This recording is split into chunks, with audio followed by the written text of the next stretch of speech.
Black wire temp sensor, red in the front, that's your circuit breaker and positive terminal battery.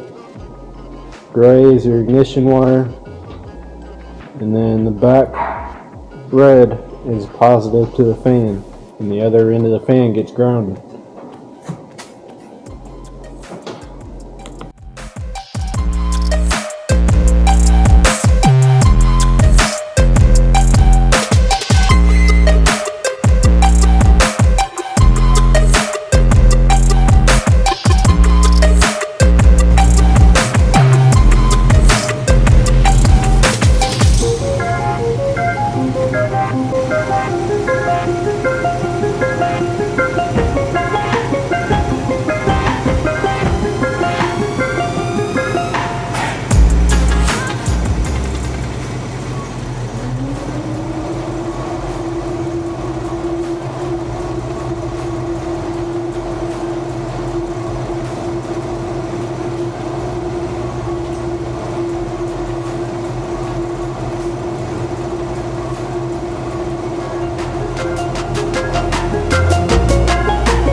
And that's the install, guys.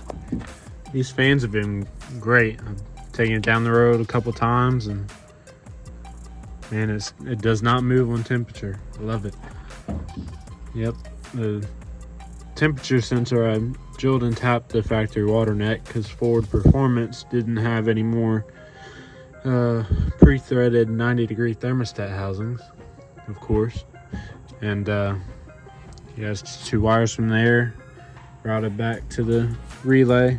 Well, one goes to the relay, one goes to ground here, and then one comes from the relay circuit breaker to battery positive, and then power wire from the relay to the fan. The other end of the fan gets grounded. Make sure you test that first before you solder it, because if you wire them backwards, the fans will pull instead of push. And then the other wire goes to your ignition power, and I just tapped it into here for your 12 volt ignition. That's how I mounted that overflow reservoir there. I just mounted it to the fan mounting hardware, and real nice stainless. Kind of a pain to get the cap back on, but there it is. Real nice quality. Mishimoto radiator and coolant fan shroud.